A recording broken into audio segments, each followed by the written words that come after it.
And now, the moment you have all been waiting for. We're going to have a public workshop on Measure Z.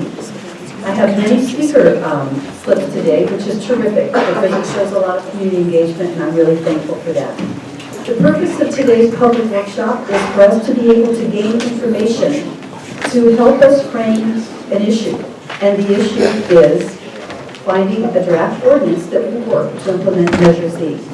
What we're going to do is just take comments on the draft ordinance.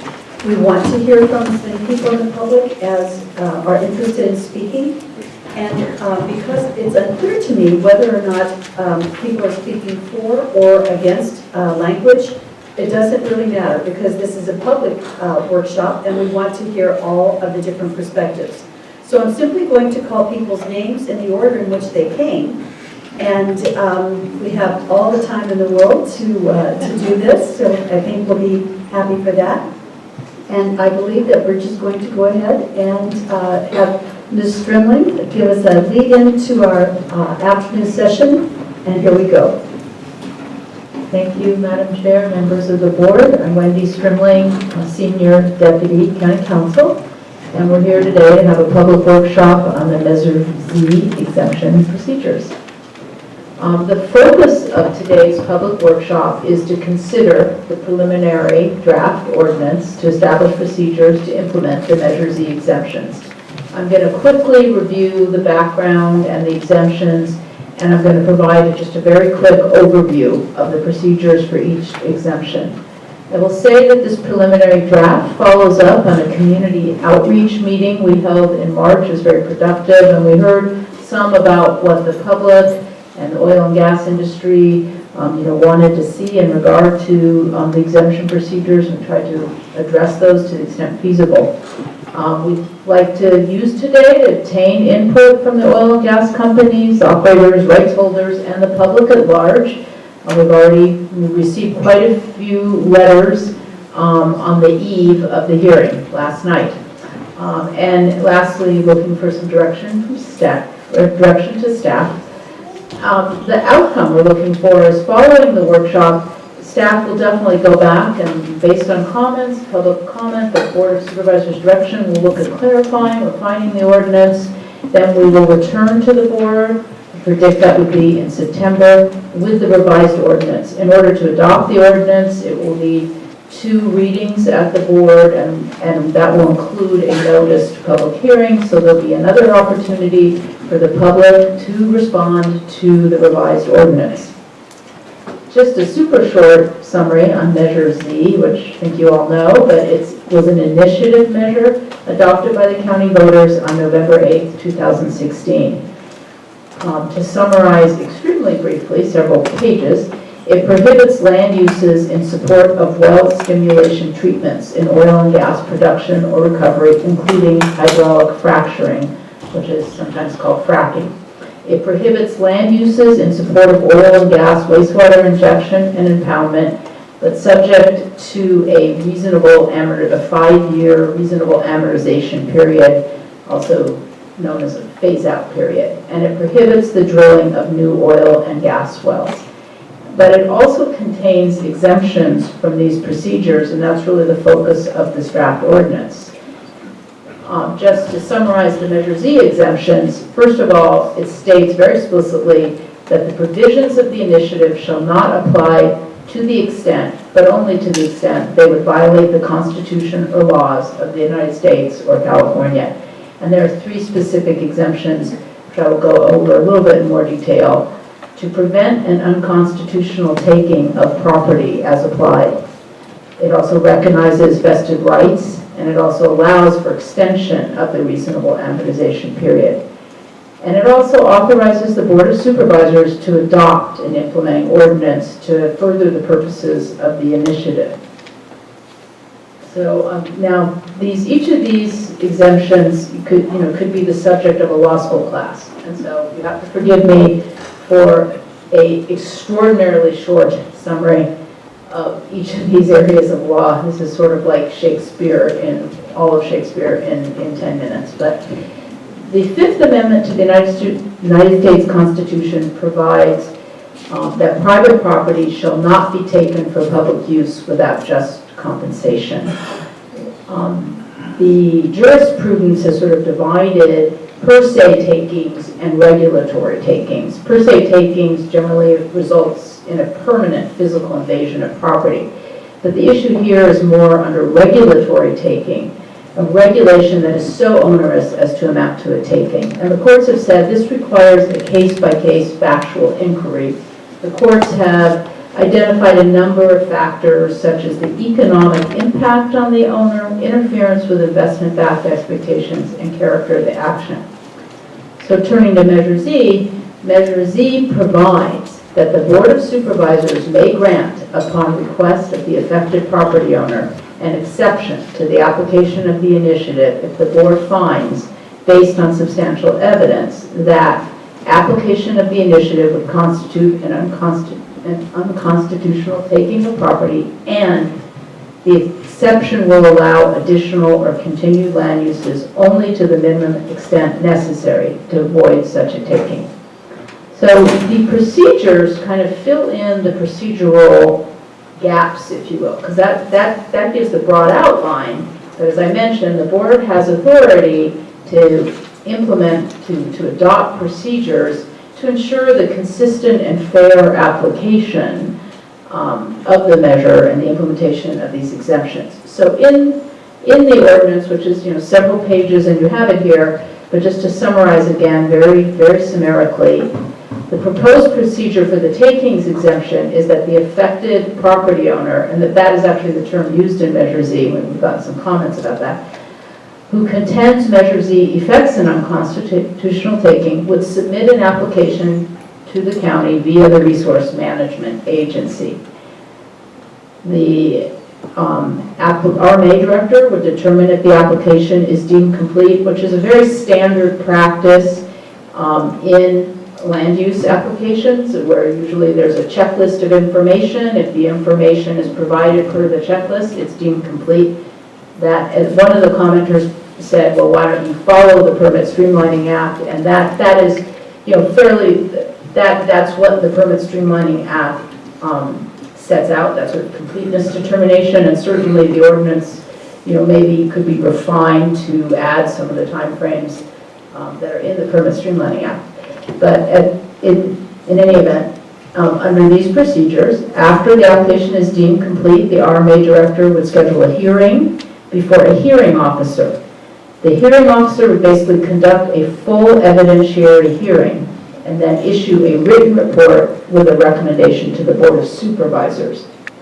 Then the Board of Supervisors conducts a notice of public hearing to consider the recommendation and the record, and the board makes the final determination. For the second exemption, vested rights, you'll see it's basically a very similar process set out in the ordinance. So just, again, quick thumbnail on vested rights. A property owner obtains a vested right and a validly issued land use permit when the owner has performed substantial work and incurred substantial liabilities in good faith reliance upon the permit. That's kind of the black letter law on vested rights. There's several cases, however, that interpret that. But it is, it's a very fact-based determination. But once a right is vested, generally government may not, based on some kind of future change in the zoning law, we may not prohibit the construction and use authorized by the permit. But there's the exception, which is if you allow a reasonable amortization period, and as you'll see, we'll come back to that for Measure Z and Measure Z. But Measure Z provides, with regard to the vested rights exemption, nothing in this initiative shall apply to prohibit any person or entity from exercising a vested right obtained pursuant to state law as of the effective date of this initiative. Then it goes on to state that notwithstanding this vested right, land uses in support of oil and gas, wastewater injection, and impoundment are allowed a reasonable amortization period, phase-out period, and must be phased out. So in the ordinance, again, filling in the process, because Measure Z doesn't really give a lot of detail about this process, we use a very similar process as the takings process. Any person, which is broadly defined to include entities, submits an application to RMA. RMA director determines the application is complete after giving the information required, and then schedules a hearing. The hearing officer conducts the full evidentiary hearing, provides a recommendation to the board. The board conducts a notice public hearing to consider the recommendation of the record, and the board makes the final determination. So now turning to the third exemption, again, this is the exception to the vested right, where you're going to phase out one use that is vested. Now, the concept of reasonable amortization essentially is addressing a legal non-conforming use, a use that was legal when it was permitted under the general plan or zoning, but now general plan or zoning has changed, so that turned it into a legal non-conforming use. And zoning regulations may provide for the eventual termination of legal non-conforming uses without compensation, as long as that regulation provides a reasonable amortization period commensurate with the investment involved. So this requires a reasonable time to recover the permit holder's investment. Again, a factual case-by-case determination. And you'll see that under Measure Z says there's an automatic 5 years to phase out land uses in support of oil and gas wastewater injection or impoundment. And then it authorizes the Planning Commission to grant an extension on a case-by-case basis for the minimum length of time necessary to provide reasonable amortization, not to exceed 10 more years, so 15 total. And Measure Z puts the burden on the owner to apply for the exemption and demonstrate the vested right and need for an extension. And then it says that the Planning Commission determination is appealable to the board. So in the proposed ordinance, because of the slight differences in Measure Z, we have some parts of it that are very similar. They apply to RMA, they get a determination of completeness, it goes to a hearing officer, but now the hearing officer recommendation goes to the Planning Commission. One or two of the letters ask, why the Planning Commission? Why did you have the Planning Commission? Well, because the voters of the County of Monterey said Planning Commission, and we can't amend Measure Z without a vote of the people. So this ordinance has the reasonable amortization process going first to the Planning Commission.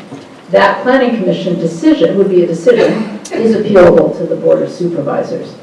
This is the one instance where there's one prerequisite, because the reasonable amortization requires, per Measure Z, a showing that the applicant had a vested right to conduct land uses in support of wastewater injection or impoundment.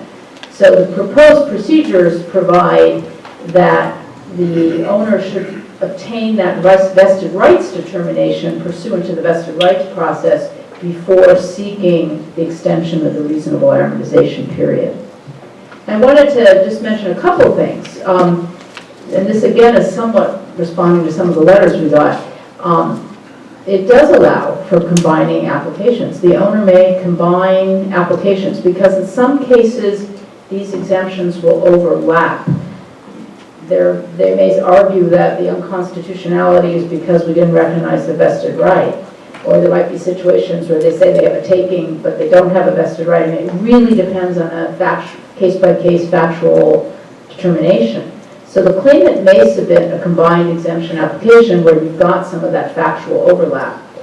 And I think we will come back with a more detailed response to the comments because we just got them so late in the game here. But I think they show some misunderstanding, and I just picked out a couple, which is one of the contentions is that these exemptions require an individual application for each parcel of land. And that was not the intent. The application was not per legal lot of record. And so I think if somehow people misunderstood the drafting, we can clarify that in the drafting. A second contention that was repeated in a number of letters is that the county must reach a vested rights determination before any takings application can be submitted, and that is incorrect. I think it states explicitly that the applicant may pursue takings and vested rights applications simultaneously or combine them. The only prerequisite had to do with the extension of the reasonable amortization period. And again, if you want to handle that slightly differently, that will, looking for your direction on that. Also, just want to mention, the ordinance provides that even after the ordinance is adopted, the county would begin to accept applications no sooner than 90 days after adoption of the ordinance, or January 11, 2018, whichever is later. So I think that part of that is because we would be coming back to the board with a proposal for land use application fees. Those take 60 days, take effect. It also just gives everybody time to sort of get organized before we get lots of applications. It gives the applicants time, it gives the county time to be staff up and be ready for this. I want to highlight a couple of things that cross-cut all these exemptions. And one is the hearing officer process. We heard, we threw out the idea at the community outreach meeting. What do you all think about a hearing officer? And actually, both the members of the public, Protect Monterey County, as well as the oil and gas representatives who were present, were interested in that idea. So we explored it. The concept is it's an impartial decision maker selected by a process that eliminates risk of bias. Again, we got some letters like, how can you do that? Actually, the county already does this. The county currently contracts with the University of Pacific George School of Law, and they furnish the hearing officer. And that comports with case law, which says that, we are not selecting the hearing officer. So we're one step removed. We contract with the George School of Law, they select the hearing officer. So we're not invested in who that hearing officer is. Some good comments were made about qualifications and selection process, which we'll take a look at.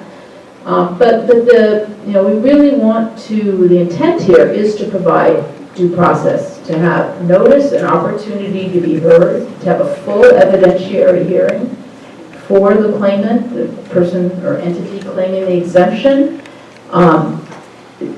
There will be pre-hearing and post-hearing briefing allowed. There is a proposal for sort of organized participations of persons who are not the claimant and not the county, and they're labeled interested parties. And it wouldn't just be people standing up and turning in speaker slips and getting their 3 minutes. It would be, they would have to make a written request and say that they want to participate. Then they would receive notice of the hearing. They would have to submit written comments. So that's the concept, but again, it'd be interesting to hear from the public about their ideas on that front. And again, this is somewhat responsive to the community outreach meeting where many people said they wanted an extremely open public process. We want to ensure that the hearing proceeds in an organized way, that it isn't burdensome, and that it allows all the evidence to be there, but there may be interested parties who have evidence to present. And it would be open except for the part that could be closed, and that brings me to confidentiality. And again, in the community outreach meeting, we definitely heard on the one hand a real desire for public transparency, everything should be public. On the other hand, the companies stating that they have proprietary information relevant to their exemption requests that they need to protect. And so we look to establish procedures to address this tension, basically, in the ordinance. And so the ordinance, as drafted now, has a presumption in favor of public disclosure, but it recognizes that there can be legitimate exemptions from disclosure. But it puts the burden on the claimant, first of all, to identify with specificity the information claimed to be exempt, and then to defend the exemption. So, for example, if the county would look at the information. If we determine the information is not exempt, then the claimant has 21 days to go to court to seek a court order that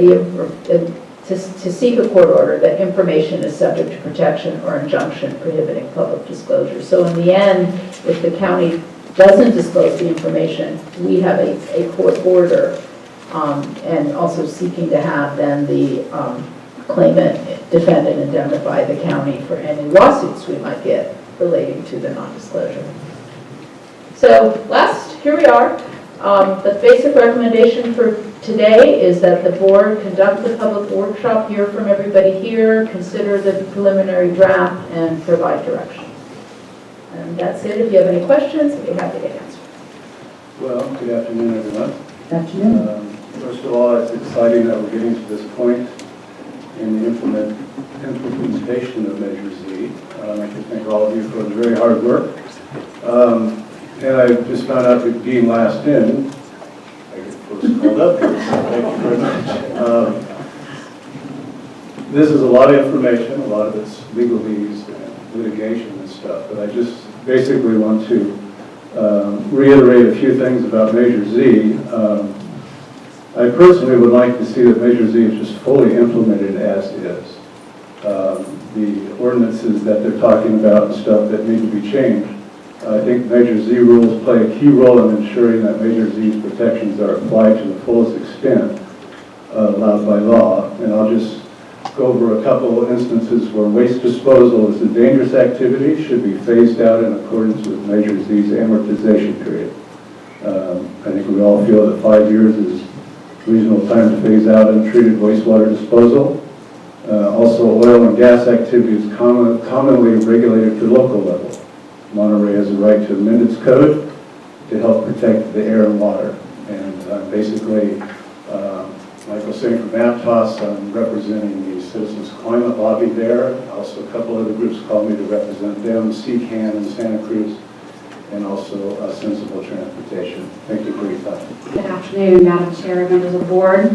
Thank you for the opportunity to provide some comments today. My name is Kathy Miller, and I am the Public Affairs Representative for ERA Energy in Monterey County. ERA and our predecessor companies, as you know, have been operating safely and responsibly in the San Bernardino field for 65 years. During that time, our operations have been guided by a commitment to safety, and that's safety for both the people working there and safety for the environment in which we work. The passage of Measure Z presents challenges for the county and for companies like ERA. However, we believe these challenges are not insurmountable. Measure Z allows the county to provide exemptions to the initiative in order to prevent unconstitutional taking of private property and to protect vested rights. We feel strongly that both of these apply to ERA. We appreciate the county's diligence and their hard work that they've put into this draft so far, and we hope that the product at the end will both comply with the provisions of Measure Z and allow qualifying operations such as ours to continue. That being said, we do have some serious concerns with some aspects of the draft. Those have been submitted to you in writing, so I'm sure you'll have a chance to read those thoroughly. I look forward to, and ERA looks forward to, continuing in a dialogue with the county as you work this through this exemption process, that in its final form will protect jobs of many of my coworkers who took time to be here today. Those are people whose paychecks rely on what goes on in this field to support their families. And also the tax dollars that comes to Monterey County. So again, we thank you for the work that you put into the draft, and we look forward to continuing to work with you as we move forward. Thank you. Thank you for your comments. And next we have Mike Ullman, and then Craig Moyer, and Dr. Laura Solorio. All right, good afternoon. My name is Mike Ullman. I'm the ERA Operations Manager for San Bernardino Field here in Monterey County. I've got over 35 years of petroleum industry experience, and 34 of those years are with ERA. As a leader in my company, my responsibilities begin and end with the safety of the personnel at the site. I'm proud to say that every day last year, that everyone at ERA went home alive and well at San Bernardino, including our suppliers and contractors, without a single reportable injury. We also work to protect the environment. We know better than most how stringent existing regulations are in our industry. Over 15 federal and state agencies oversee our operations, and we comply with thousands of regulations. We meet those regulations in order to protect the environment, water quality, and human health. It's no secret that ERA and those of us that work at San Bernardino oppose Measure Z. It's our futures that are at stake. That's why the exemption process being discussed today is so important. We'd like to thank you and your staff for the effort that's gone on so far, the process to create an important framework for the continued oil and gas production under Measure Z. As you proceed, we ask that you take care and ensure that each step of the exemption process is clearly defined. The final result needs not only comply with Measure Z, but to protect the rights of a company like ERA. We're proud of our operations, and we work each and every day to make sure that our coworkers are safe and environmentally protected. the environment. In fact, many of the workers that are here today took time off or were on their days off to demonstrate the commitment and for all the work that we do. We're proud of our safety, the responsibility to produce the petroleum so vitally needed for California. We hope we'll continue the long future in the future. Good afternoon, Madam Chair, members of the board. For this opportunity, I am Craig Moyer, Matt Phelps. I'm outside counsel for ERA. I did submit written comments, and I appreciate Ms. Sterling's acknowledgement of those comments. And at that point, I'll just look forward to continuing to work with staff and your board on this very important issue. I appreciate your attention. I look forward to seeing you. Good afternoon. Thank you for allowing comments on this very important issue in front of you today. I'm Dr. Laura Solorio, President of the organization Protect Monterey County and an official proponent for Measure Z. I cherish the opportunity to take part in this, the most valuable aspect of being a citizen in this country, which is democracy. The voice of your constituents spoke in the passage of Measure Z in November of last year with 56% in favor of the measure. As you move forward with the implementation of Measure Z, specifically the exemption process, we urge you to maximize public input, to maintain complete transparency, to make exemptions a rarity, and to maintain an unbiased hearing process. We ask you, the elected supervisors of Monterey County, to not provide loopholes for the oil industry to circumvent the law. We must protect our water, air, and soil from contamination to maintain the health of all residents and their livelihoods. There was a mention of proprietary mentioned just a few moments ago in the presentation, and I just have to remind you that for the oil company, proprietary also includes not letting us know what chemicals they're injecting into the earth. And this has been allowed for years and years, so I just caution you on proprietary.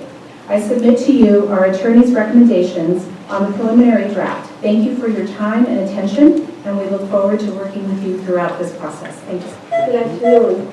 My name is Denise Fishmuth, and I am the President of Communities for Sustainable Monterey County. Many CSMC volunteers work on the Measure Z campaign, and we want to thank the county for proceeding ahead with the implementation of Measure Z. I'll be very brief. I have 2 points that I want to make. First, the importance of keeping in mind that waste disposal of polluted water produced by oil extraction activities is dangerous activity that threatens our health and our safety. Given this threat, Measure Z's amortization period of 5 years is a reasonable time to phase out untreated wastewater disposal. It should be phased out accordingly, 5 years. Second, let's remember that oil companies do not have a right to put our health and safety at risk. Their property rights do not include the right to pollute. Monterey County's water, air, and soil are vital resources that must be protected. And this protection is our legacy to generations to come. So for these reasons, exemptions should be granted rarely and only to the minimum extent needed to comply with the law. Thank you. I'm Alan Hoffa. I'm actually wearing another hat today. I am here as the chair of the Monterey County Democratic Party, representing over 100,000 registered Democrats in the county. And I'm here to remind you why we endorsed Measure Z. And the reason we endorsed Measure Z, as no doubt you've heard from other speakers, is because of the importance of protecting the safety of our water and the importance of the public's role in protecting our health. And so we urge you to use your powers in implementing Measure Z so that you respect the intent of Measure Z, which was to exert maximum authority over protecting our water. So please make sure that any exemptions that are allowed are a rarity and are only what is required by law, make sure that the exemption process is open and transparent, and any of these sort of ability to have proprietary secrecy be also a rarity, because the public has a right to know what is being pumped into our aquifers. Thank you. Good afternoon. My name is Audrey Ducey, and I'm from Pacific Grove, and I've worked as a volunteer on the Jersey campaign for many months. And I'm also an active supporter. Closer to the microphone, please. Thank you. I'm also an active supporter of the National Resources Defense Council. The National Resources Defense Council, or NRDC, is one of the largest environmental organizations in the United States. They were a big supporter of Measure Z and have provided written comments regarding the proposed implementation ordinance. NRDC thinks it's critical to have a fully transparent exemption process, robust public participation, and assurances that information will be publicly accessible as soon as it's available. So I have hard copies of the NRDC's letter, which I wish to give to you today. And thank you all so much for your hard work in this position. My name is Robert Frischmuth. I am a member of Protect Monterey County, which is an intervener in the Measure Z case, and I am speaking as a citizen of Monterey County. We applaud the county for moving forward with the implementation of Measure Z, and thank you for the opportunity to provide input on the preliminary draft ordinance. The draft exemption procedures should ensure exemptions are granted rarely and only to the minimum extent needed to comply with the law. I support the recommended changes being submitted by PMC's attorney from Robbins Kaplan. I would like to highlight in particular the following two recommendations. A, the Resource Management Agency Director provide notice for an application upon submission and the time of and at the time of submission. And B, for hearings, that the interested persons be given be given a more reasonable amount of time to submit written responses, 45 days rather than just 15. Again, I thank the county for the progress being made on these implementation procedures. My name is Diane Russell, and I live in North Monterey County and represented by Supervisor Phillips. And I'm also a member of Friends, Artists, and Neighbors of Elkhorn Slough. Today, I specifically want to address and reiterate the concern about the housing officer described in the ordinance, who will be making recommendations about whether to grant exemptions. My questions are, how can you secure that hearing officer is impartial? I know that was addressed briefly earlier as an answer to that. I just want to reiterate the importance of it. Is there any way to demonstrate that he or she doesn't have a conflict of interest? There should be a strict process of candidates. As you can see, a great deal depends upon the hearing officer. So please include extra checks and balances. Thank you for considering this request. I want to thank my appreciation for the board and this hearing and allowing this public input. I'm proud to be here to represent the pediatric field in particular. I served the pediatric population in Salinas for 38 years, and I'd like to think that pediatricians are very public-minded and forward-thinking and caring about the most vulnerable members of our society. I'm proud to point out that a pediatrician was amongst those who helped bring to the attention of the public the Flint, Michigan lead water poisoning issue. So I'd like to think I'm in that category, concerned about what's happening to our environment. And I'm here today to ask the Monterey County Supervisors and the Planning Department to allow the greatest possible public notice of exemption requests concerning Measure Z restrictions, to allow more time and greater number of respondents to participate in the planning process. In my case, as a retired physician who frequently travels out of the area, I would need at least a month to assure I would have the opportunity to respond to these applications for exemption. Further, due to many instances of toxins migrating out of landfills and gasoline storage tanks, the public beyond 300 feet of a site for exemption requires noticing as well. I have previously presented to the Monterey County Supervisors the history how the apple industry removed the carcinogen AR from apple juice in response to public concern. Because of the greater difficulty in removing contamination to land and water from oil processing, if it should occur, it is all the more necessary that the public be forewarned of the sites of possible contamination. Please demonstrate an abundance of caution by expanding the notice of permit exemption as widely as possible to include anyone registering as an interested party and allowing at least a month to respond. Thank you for your support of Measure Z in implementing the necessary process to ensure the intended protection of our air, land, and water. This measure represented as expressed by the overwhelming majority of Monterey County voters. Hi, my name is Cassandra Pomeno, and I'm from Salinas. I helped organize college students across Monterey County for Measure Z. As you've heard today, Measure Z is important to the people of Monterey County. We want Measure Z to be strictly enforced. The exemption process must be monitored by the county to ensure that it's not abused by the oil industry. I suggest that the planning department prepare an annual report for the supervisors to evaluate the county's implementation and enforcement of Measure Z.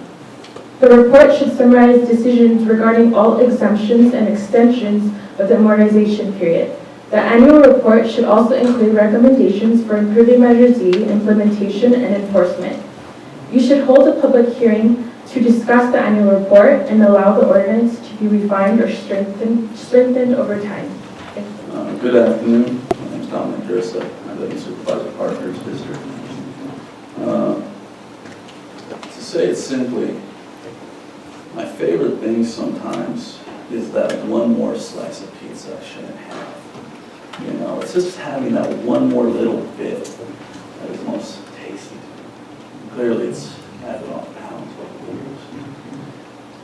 Similarly, this law that was passed by the voters, Measure Z, it puts in place an exemption process where those stringent oil concerns are going to continually try to get just that one more oil well. Just one more, I'm sure is what they'll say.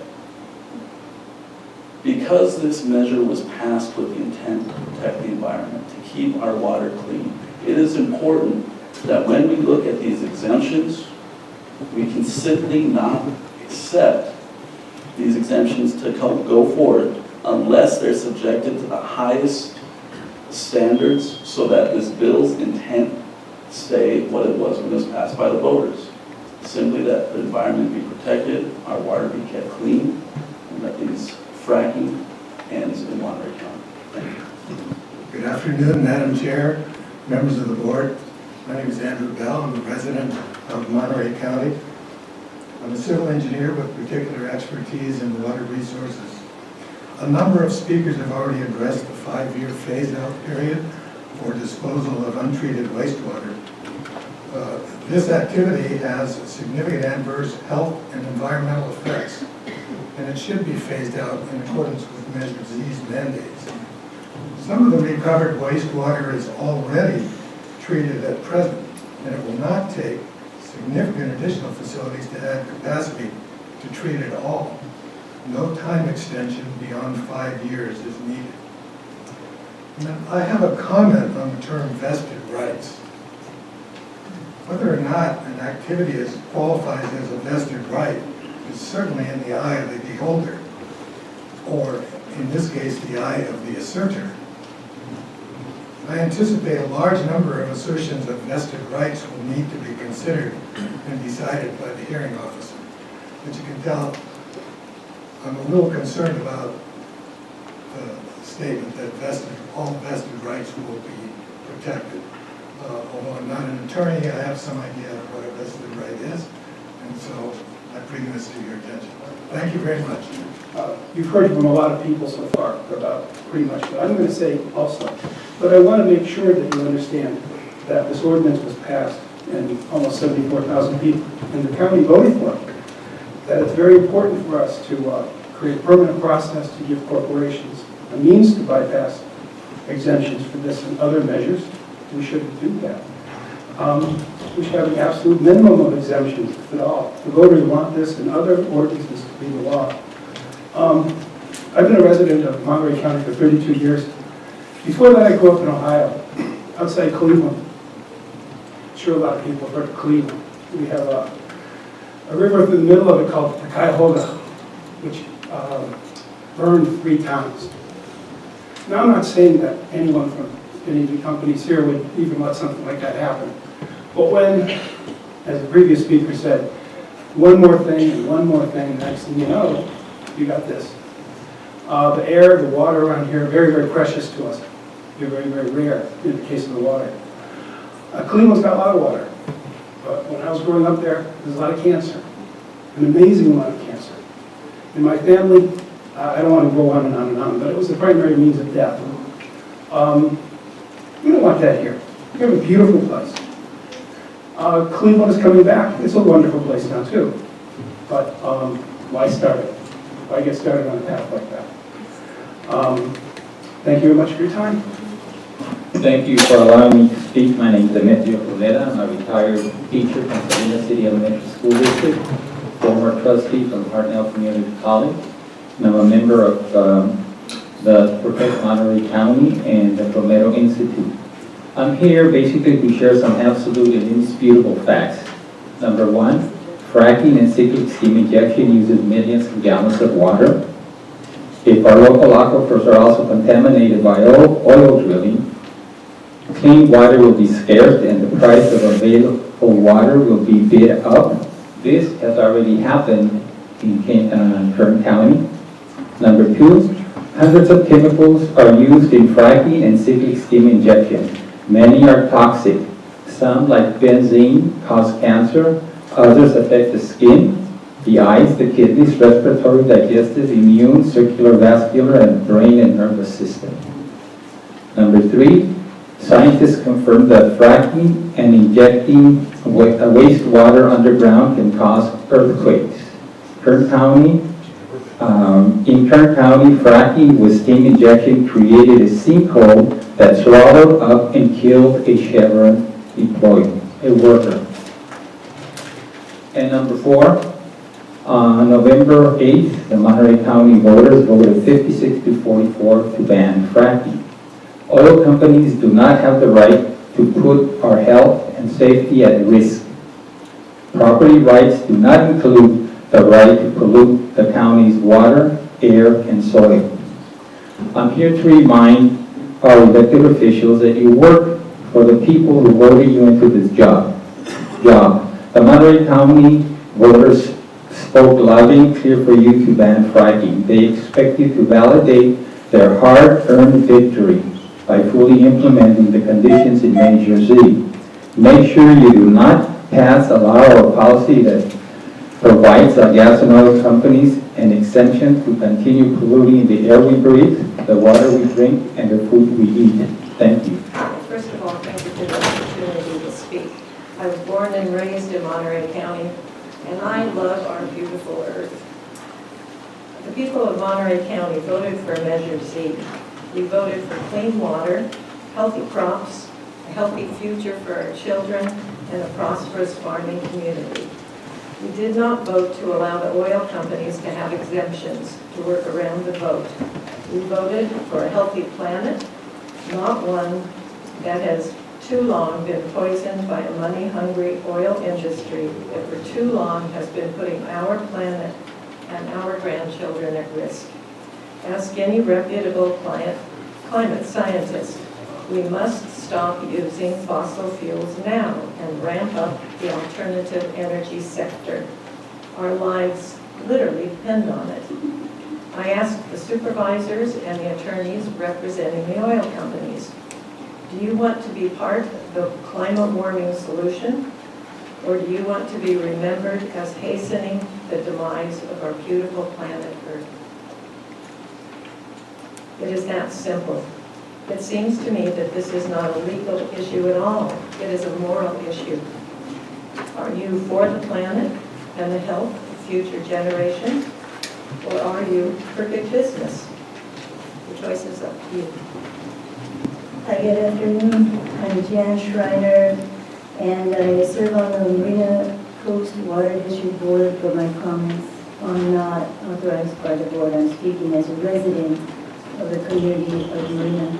I would like to ask first for the audience participation for a show. People would really rather not have any exemption at all. No exemption for untreated wastewater being injected into the aquifer, and no exemption for any kind of fracking. Do I see a show from the audience simply by standing, if you would rather not have any exemption?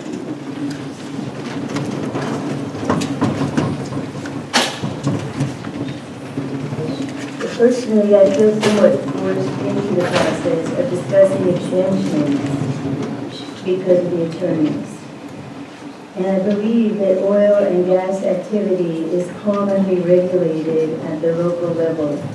That Monterey County is right to amend our code to protect our quality of air and water. Nearly 2 years ago, at the federal level, restrictions on sale of petroleum products overseas were lifted. This allows corporate exploitation by national and international agreements of local public resources without adequate mitigation. I have seen the general trend of groundwater movement of contaminants through attending the base cleanup progress report meetings. The toxic plumes of contaminants used by the U.S. Army are still being monitored and cleaned up, even though Fort Ord closed approximately 20 years ago.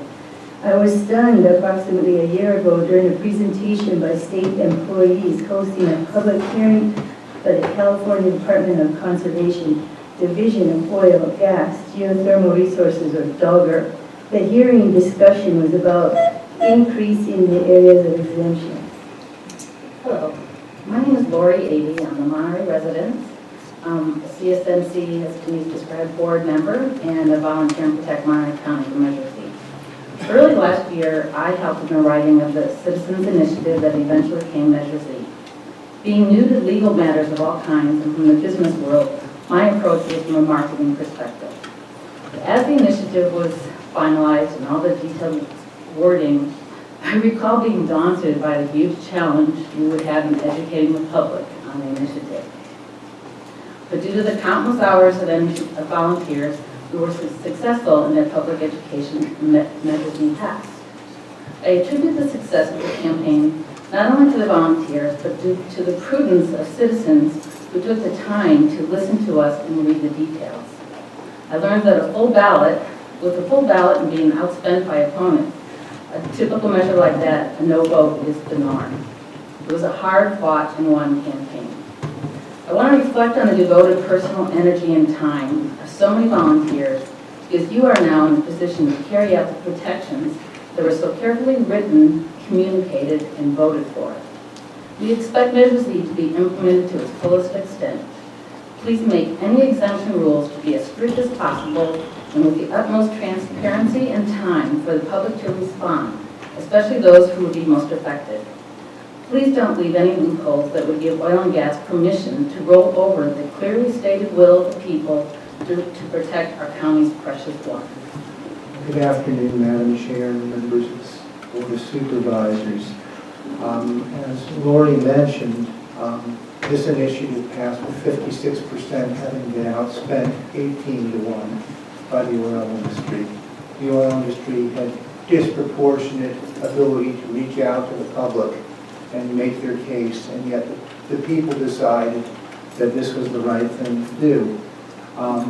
In spite of that, the oil industry has filed numerous suits against the county to try to block the implementation of Measure Z, trying to get in the courtroom what they could get at the ballot box. Our worry is that here in the exemption process, they'll try again. If we win in the courtroom, they'll try to use the exemption process to get what they couldn't get in the other two arenas. I think it's your role to uphold what is the, we took an oath to defend the Constitution of California. Unlike many other states where the people don't have the right to enact the law directly, we've had that right for over 100 years, and we exercise it here in Monterey County, and that needs to be respected and honored. I have a specific concern about the wastewater injection exemptions. I think that you need to specify direct criteria for determining whether an oil company should be granted an extension beyond the 5 years. Without clear guidelines or criteria, you are leaving too much to the hearing officer's personal judgment. Monterey County voters wanted to phase out wastewater injection as soon as possible, and I think extensions should be very limited. Thank you. Steve Eklund, and I read a while ago that California is shipping gasoline to other states. So we don't really need the oil that fracking is going to get us. So if we leave it in the ground, maybe it'll be there when we need it, and maybe by then we'll have a safer way to get it. It's the county's responsibility to regulate the protection of our air and water, and we know that fracking destroys a whole bunch of our water. So how can that be allowed? The oil companies have no right to put our health and safety at risk, and it's the job of Monterey County to protect our health and safety. And why should we allow these oil companies to destroy our wonderful environment? All they care about is making money. And if they destroy our environment to make money, no, that's okay, because they get the money. But they don't care about our environment, they just want to make money. So please, let's do everything we can to protect our environment and keep them safer and maintained. Thank you for this hearing, Madam Chair, and I'm Peter Kaiser from the Monterey Peninsula, a longtime Monterey County resident, speaking for myself. I'm a long-term conservationist, and I'm also a summer naturalist for 4 summers, and I'm also an energy owner in terms of investments in some mutual funds that own energy corporations. I think we have to remember in this situation that in California we have some of the strictest energy regulation rules in the United States and in the world, and these corporations are following those rules carefully for the safety of their employees and the safety of their community members. We also have to remember that when safe methods are used voluntarily by these corporations and by strict regulations, oil and gas drilling and exploration should be allowed. We don't want the indirect eminent domain taking of their properties. I went to a mining exploration briefing a few weeks ago, and they said it would take approximately 6 years from the start of the permit process till they could start producing ore from this mining exploration. We also want to know that most Americans are in favor of energy independence, and that's what some of these productions are allowing us to have. And we have sent way too many soldiers overseas, and I served in Vietnam, to fight unnecessary wars in the Middle East. And some of them have been about getting oil or protecting oil-producing companies and states and nations who are risking our lives. So we need to keep energy independent, allow fair production of energy and safe energy in Monterey County, and we should make sure that these jobs that they have are protected, and we should also make sure that the exemptions are fairly applied. Thank you very much. Good afternoon. My name is Ed Hazard. I'm the president of the California chapter of the National Association of Royalty Owners. We represent the interests of the estimated 600,000 royalty owners and many more mineral rights owners in the state of California. There are thousands of citizens in this county who own mineral rights. A group of mineral rights and royalty owners are sitting here today. We understand the county is attempting to comply with certain provisions of Measure Z with this ordinance to create an exemption process. The draft ordinance has a lot of legal problems, as have been expressed by the many attorneys that reviewed it, including our legal counsel, who has already submitted comments. My only question for you today is, how is this county going to fix these problems in a manner that is not going to cause owners of mineral rights and royalty owners to endure an overly burdensome, costly, and time-consuming process? I do not envy you having to undertake this task. However, I thank you for your time, and I very much appreciate your efforts.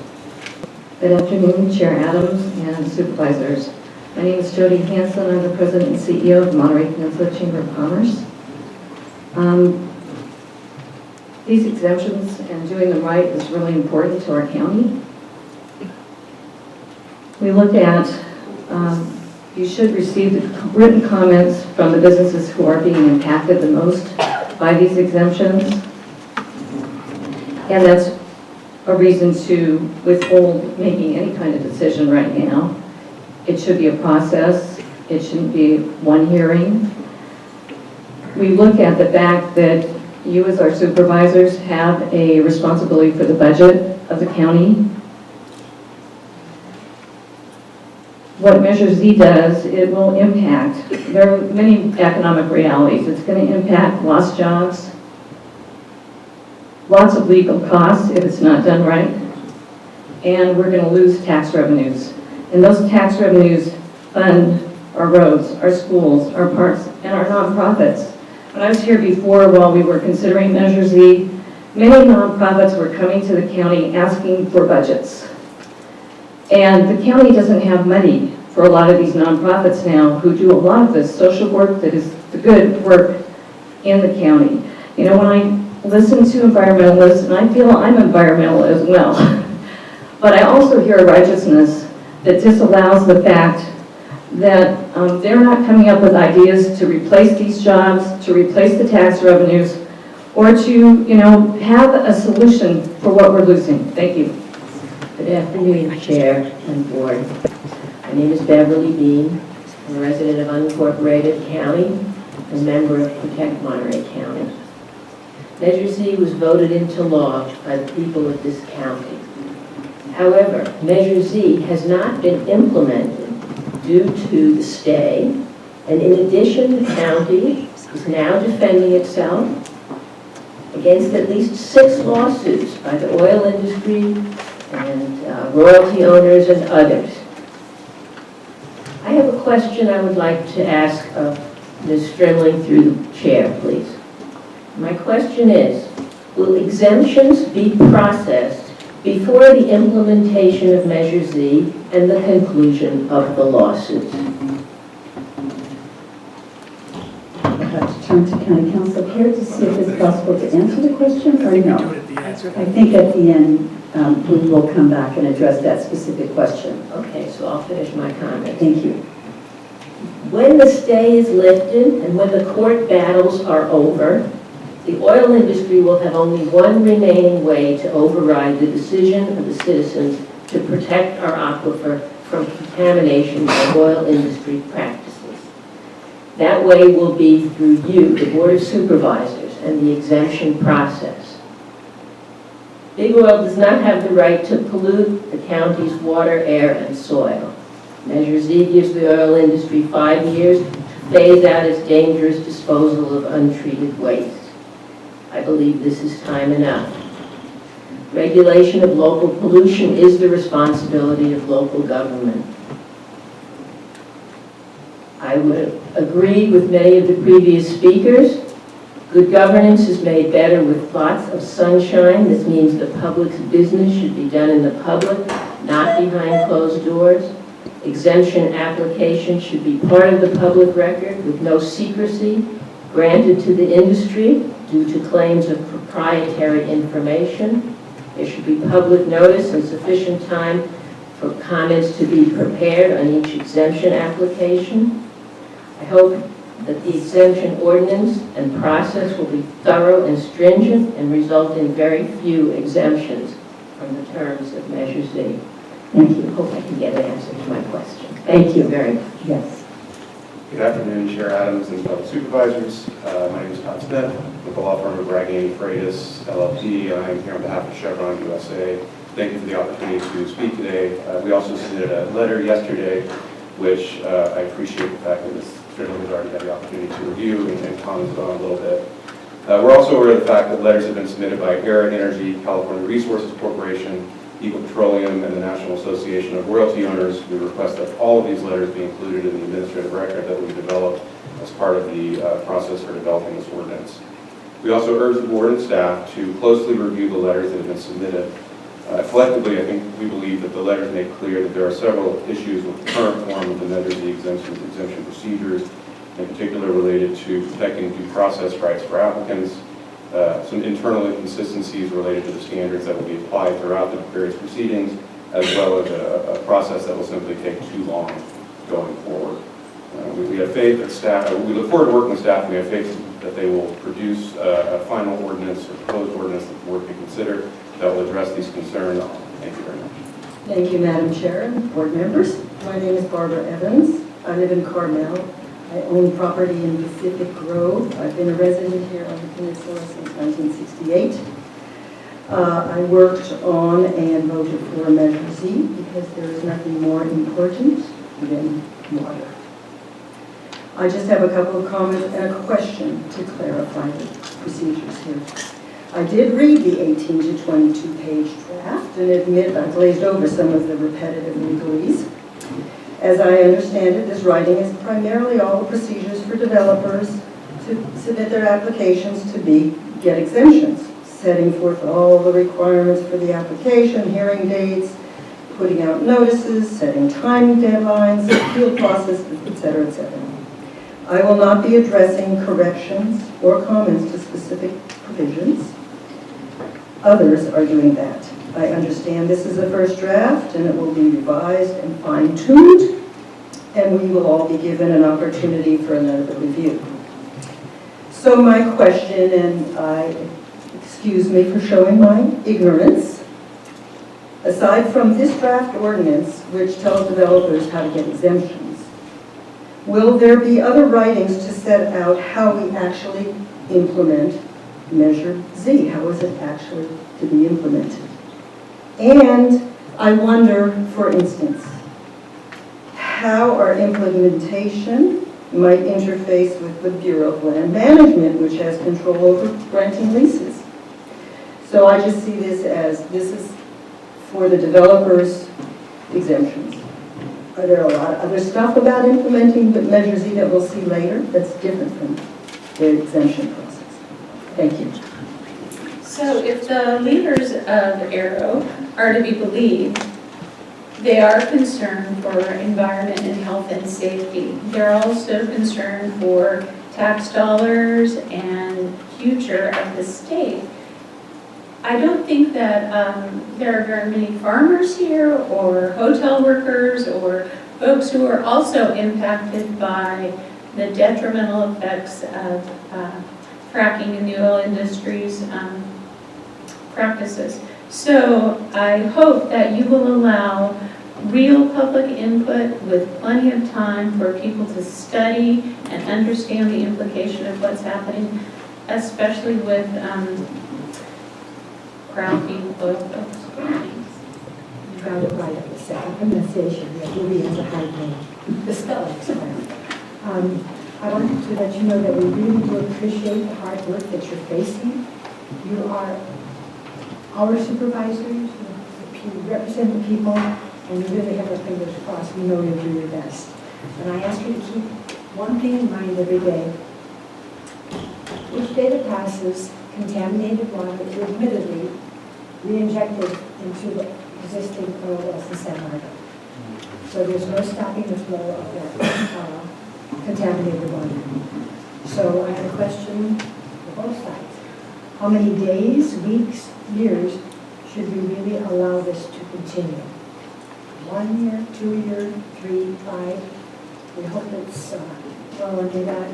5 an absolute maximum. And we thank you so much for your efforts. You've got a hard task here.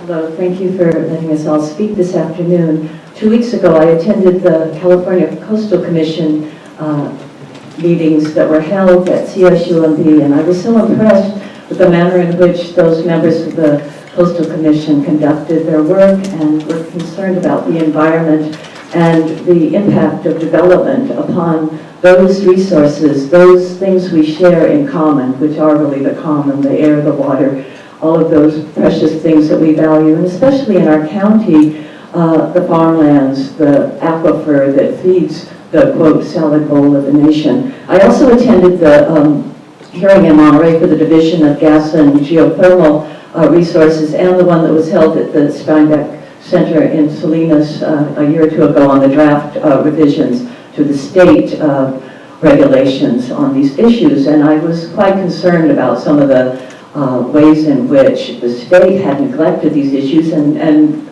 Measure Z, I think, came about as a result of the deficiencies in the state regulations. We don't have the strictest regulations at all. And of course, we know that Dick Cheney has an exemption for the Clean Water Act that exempts oil development from certain provisions of it. So we don't want a blank check given. We're here, we voted for these regulations, for this Measure Z, and I supported it. And I'm echoing everything that was said. I don't want to be redundant, but I am concerned about two things that were said by Dr. King, had to do with the notice of application submission being provided to residents and to increase the distance from 300 feet. I think that's totally inadequate, as we know how water travels and we know the impact of certain things. And also that the public should get at least 30 to 40 days to submit comments on the director's recommendation. And finally, I hope that the enforcement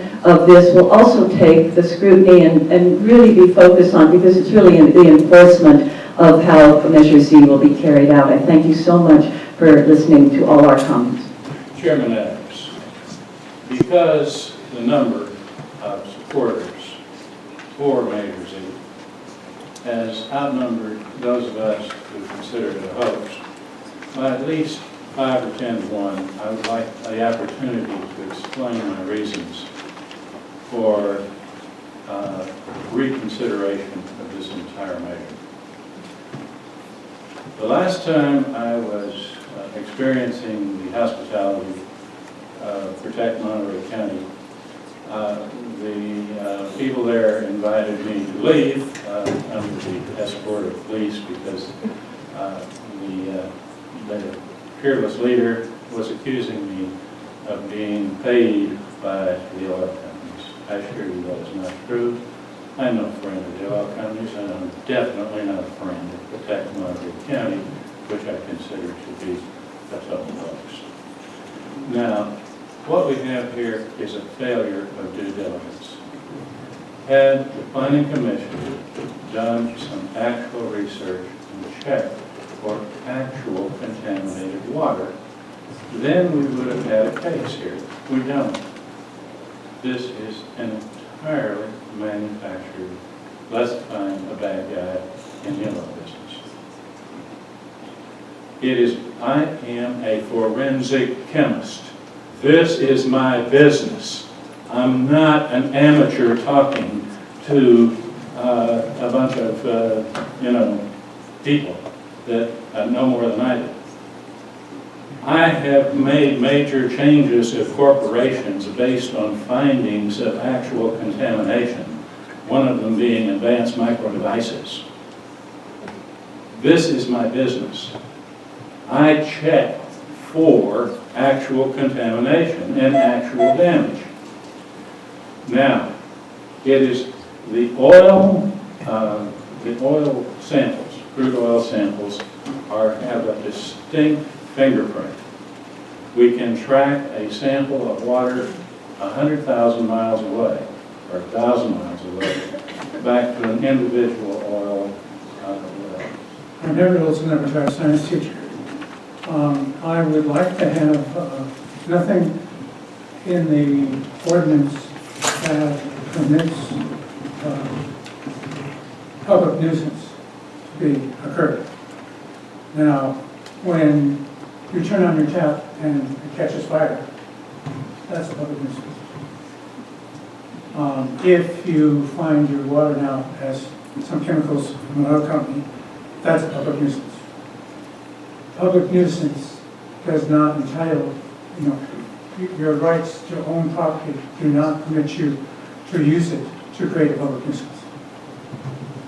I would like the county to try to trace where the water that is pumped underground might land in the Salinas River and do measurements at that point and detect if public nuisance is being created. And if it is, to take action. Which basically wipes out all of the rights. You don't have a right to create a public nuisance. And I would like, the county to be looking for that. By whatever means possible. I also would like, I'm concerned about the amount of water needed, and I'm worried about having, the oil companies have a lot of money, and I'd like the county to look into protecting water rights so that we still can have our agriculture and not have it all go away. Thank you. My name is Sam Downing. I live in the county of Monterey. I want to thank you for having the meeting. It's great. And the draft, I hope we can all get copies of it. Doing our homework, I think, is extremely important. I do believe that there was a lot of misinformation on the ballot, and everybody keeps referring to the number of people that voted, which is great, but when everybody on the signs all said to stop fracking, there is no fracking.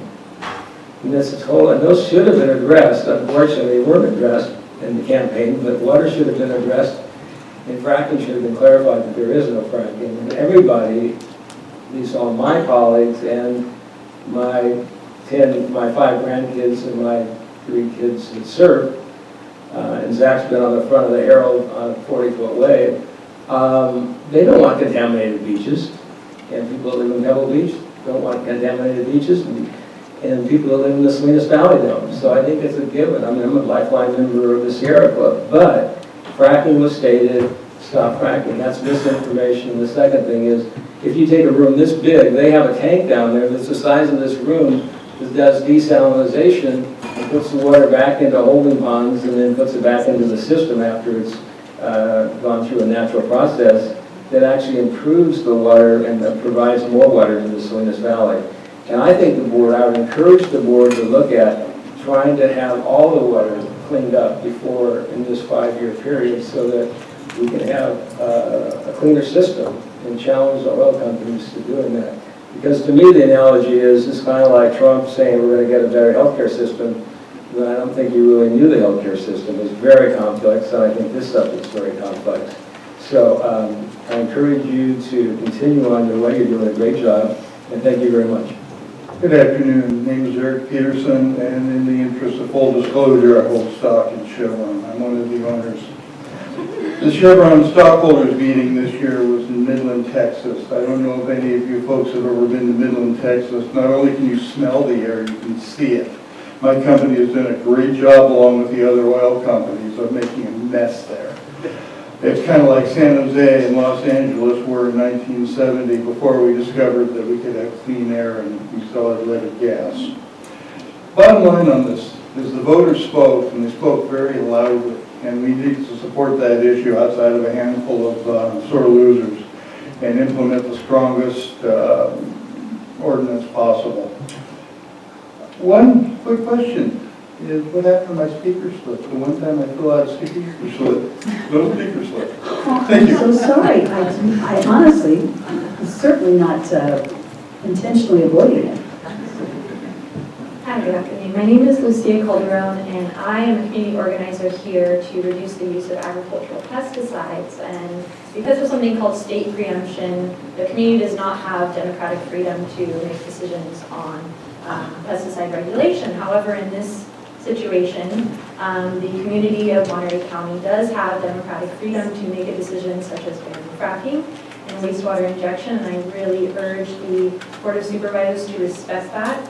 And I look forward to the full implementation of this ban. I also do really want to mention that I've been with the community through this process of getting Measure Z formed and passed, and I wanted to say that not only has the community realized what they don't want, but they've also realized what they do want, and they did twice the work of banning fracking and also coming up with Monterey Bay Community Power.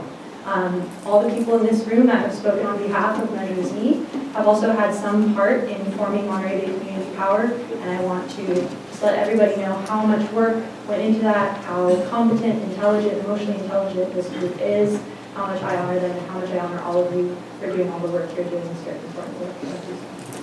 Hello, my name is Lori Palmer, and I didn't expect to speak today, but I have been following the Measure Z campaign. I'm not a resident of Monterey County, I'm a resident of Santa Cruz County, and I teach at the university there. And I just want to say that this campaign is being looked at nationally. It's a really, really exciting and momentous thing that's going on in this county. And I just want to raise that because I'm so impressed with all the work that you're doing on the Board of Supervisors, so impressed by the residents and other people who are speaking, but I just want to say it's being looked at broader than this locality because it is democracy in action, and it's a very, very exciting thing that's going on, and I would like you to remember that as you make these decisions around exemptions. So thank you again for your work. I can't help myself. I felt that I needed to correct some misinformation. Someone mentioned that there has been no fracking in Monterey County. I did a lot of research on this, and you can look in the planning department records. In 2008, the NOCO, a small company, did both fracking and acidizing. They actually probably did it more than once, and they currently are still using acids. So, our group, Protect Monterey County, really felt compelled to prevent future fracking. It is true that currently there's no fracking, but it has been done in the past. And we do have a good deal of Monterey shale formation underlying Monterey County. And fracking and acidizing are the techniques that are used. I want to thank the supervisor for taking the time to do this workshop. I think it's been really informative. Thank you very much. Hi, Wes White, Salinas resident. Measure Z, you gotta realize the intention. We're like eco-warriors on this stuff, trying to actually be healthy. Is that really a bad thing? And when you couple that with community empowered, you see we're at a momentous occasion of actually growing up and being more healthy with the way that we treat each other and the way we treat our planet, and actually go in a clean direction. We can give up our addiction to oil, and that's truly what it is. And we like doing things, we like being independent, and go when we want to go and spend as much money as we need to get there. But we're polluting, and we saw that back in the 70s, and that's why we got the EPA. And that's what we're trying to roll back and still circumvent and get around. We've had exemptions for this since the 80s or whatever for even this area. So, it's been a long, dragging process, but we got to move forward from the old, dirty way of doing things and be cleaner about how we do this and I don't know, just mature and grow up and have a beautiful place to live in, not a dirty place because you can't drink oil. Thank you. Thank you, and now I'm going to turn to County Council and see if we can have answers to the three very specific questions that were asked. Well, thank you, Madam Chair. I'll start and then turn it over to Senior Deputy County Counsel Wendy Strimling to finish up. First of all, I want to thank Wendy for handling this matter and synthesizing a very complex issue. As you can tell by a lot of the comments here, there's a lot of uncertainty and a lot of misunderstanding about what the whole process is and what even Measure Z means, and also the laws surrounding when you impact somebody's property and the constitutional issues that surround that, the rights that people have in their property. It's a very complex issue, and it's not something that's easily distilled down even into a 18-page draft ordinance. So I do want to thank Senior Deputy County Counsel Wendy Strimling for doing that, and I think explaining it in a way that is most accessible, if it is possible to make a subject like this accessible. It's not easy. We have law school classes on this that last quite a long time, and not everybody at the end of the law school year even understand it. A couple of the points I'd like to make is obviously there's criticism on both sides, and you can go back to the old saying that obviously if both sides are criticizing you, you must be doing something right. So I would take some solace in that fact that there's probably a lot of right in the draft ordinance that we're putting forward here today. But of course, there's also room to improve, and that's the purpose of having this workshop. It was a the purpose of having the workshop back in March, to try and get the input of those people that have an interest. And there's obviously a big interest in Monterey County on this issue. And so we appreciate everybody coming forward and voicing their concerns, their issues, their interests, and how this process should move forward. What I mainly heard, or the big issues that I heard, were making sure that the process is fair, and that there's a hearing process that everybody can have some input in, and that the procedures are fair, that there's not bias in who are making the decisions, that we follow what the intent of Measure Z was, so that we can implement the intent of the voters. And that's the idea behind these behind the draft procedures, and it's something that we'll try and take out today to improve on and bring back to the board at a future meeting for the first reading of the ordinance. At some point, the board does need to move forward on implementing Measure Z, and this is a step in the implementation process. Measure Z mandated a few things that the county do.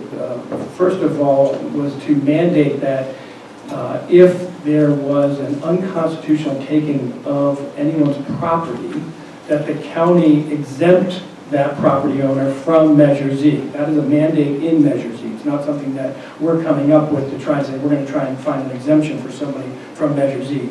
Measure Z drafters put it in there, Measure Z voters voted on it, and therefore the county is mandated to implement an exemption for anybody who comes forward and shows with substantial evidence that they should be exempted from Measure Z. So that's the process that we're putting forward here today, is to have some procedures so that we can have a fair hearing to evaluate that evidence to see whether someone should be exempted from Measure Z, and it's an implementation step in Measure Z. Similarly, there was in Measure Z, it mandates that the phase out of wastewater handling, injection and impoundment have at least 5 years and potentially up to 15 years to have that phase out. And it would be important to figure out what is the process to address requests to go from 5 years to 15 years. And that's, in addition, part of this ordinance exemption procedures that we're putting forward here today.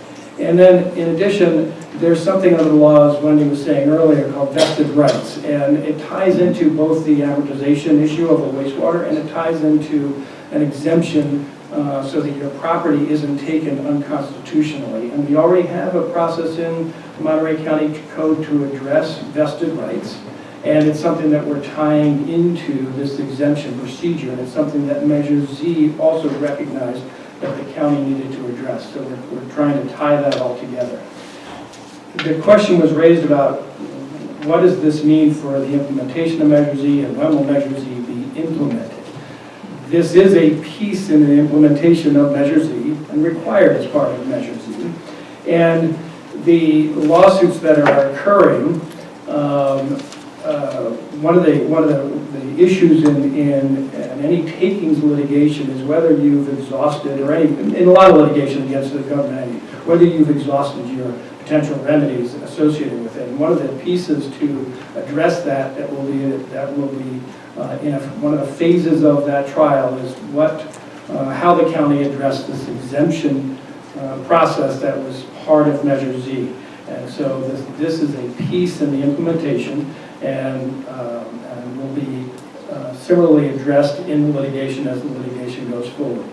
As far as any further implementation issues with Measure Z, there will be some coastal commission issues for Measure Z as it applies in the coastal areas that we have to address. But in general, Measure Z adopted by the people, once it moves through the court system, is a change to Monterey County's laws and regulations by mandating that it is part of the Monterey County General Plan and Monterey County ordinances. So it is implemented essentially once the people voted on it, once it's adopted, and then once the litigation is resolved, it is implemented by the fact that it is part of our laws here in Monterey County. So there's not a lot more to do. There will be some probably cleanup ordinances down the road potentially to make sure that there aren't any process issues. But it is implemented by the fact that it is voted on by the people and once the litigation is over. And one other thing I know it was about how to implement that. I think I'll turn it over to Wendy at this point to clean up anything I may have missaid and address any other issues that she sees at this time. Yeah, I just want to add a couple things. When somebody asked a question about does it pertain to the Bureau of Land Management lands, my understanding is Measure Z does not apply to federal lands or federal mineral rights. Somebody mentioned about the draft being available. The draft procedures are available on the website under the Resource Management Agency website. I think it's under planning. There's an oil and gas button, but also today's agenda, for this agenda item, the draft procedures were part of the board report. So you can just go into today's agenda and look for the item and get the copy of the procedures through the board agenda. I think that's it. Before we go to other supervisors for questions, I wanted to touch just on one thing, and maybe Wendy, you could corroborate or short this up. And the issue is regarding the hearing officer. And I know there had been some concern expressed that we really have to ensure that we find a hearing officer who is an unbiased, absolutely fair person. And we chatted about that earlier today when we were in closed session. And I don't think I'm breaking any rules by telling you how serious we take that responsibility to ensuring that we really find someone who will be absolutely fair, who has no vested interest and no bias as far as being able to really review everything that they will need to do as far as that very key part of the next steps toward implementation of Measure Z. And Wendy, maybe you could just mention a couple of places where the potential is for someone who might be considered. Well, this. Go ahead. As I mentioned, right now in the code enforcement process, we have Chapter 1.22. We do use the McGeorge School of Law, and the concept there is that the county is not selecting the hearing officer. We've contracted with another agency, in this case a law school, who then selects the individual. We did receive some comments about, the qualifications. Does it need to be a person who has expertise in oil and gas or land use expertise? Should there be a panel? Should there be a process for disqual if the claimant wants to object? And these are the kinds of questions we're going to have to take a look at. And so what I propose to do is when we come back in a month, we'll go through some of the specific comments like that, and we'll explain how we address them. Thank you. Is there any member of the board that would like to make comments or ask questions? And I'll start at this end. Just briefly, but I thank you for the presentation. We have a legal process that's in place, and we're litigating part of it in the courts. But the exemption process was a necessary part of the initiative, and so we have to look at that. And I think I commend you for the work you've done, Wendy, because it's a good start in the process. And we received much input in writing and then here orally today, and that's what a workshop is supposed to be about. And I think it was beneficial. But we have to work towards, and the hearing officer, I think, is, as we mentioned, has to be fair, objective, have the confidence of everybody, but be knowledgeable also to understand the process. So people are frustrated, but it's a slow, deliberate process that we have to do it right, or we'll get reversed by some court on one side or the other. Thank you. And then I think I'll go to Supervisor Parker, who was just sort of chopping at the bit beforehand. Let's look at her. Thanks, Madam Chair. I just also want to thank staff. I thought the draft ordinance was clear and really laid out a process. I think we've gotten some good input. Clearly, staff was responding to some input that had been made available at an earlier community meeting.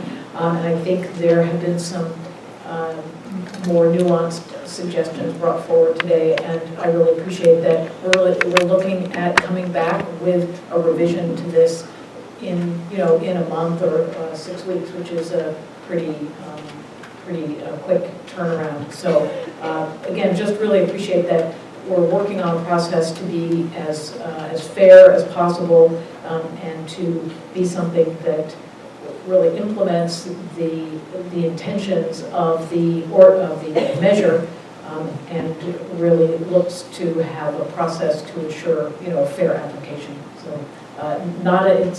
the words are maybe easy to say, but it's a very difficult thing to do, and I think we've got a good start on the process. So I appreciate it. Thanks. Supervisor Salinas? Thank you, Madam Chair. Just, I guess, echoing those same sentiments, I want to thank Wendy for, putting this draft preliminary ordinance out. And certainly it elicited response from both sides of the issue here. And I think that the task will be then, can you incorporate some or all of that testimony that's come forward and get something that parties can live with? They might not like it, but at least they can understand that embodies what Measure C was about, but also provides a forum for those that want to seek an exemption to some of those criteria. On the other hand, I mean, this is very litigious. If we come up with something that one side truly doesn't like, we'll end up in court. So it ain't going to solve the process or get it moving forward. We'll have to deal with it. And those that were here on the previous issue, here in Monterey County, we litigate, we file lawsuits even for fences.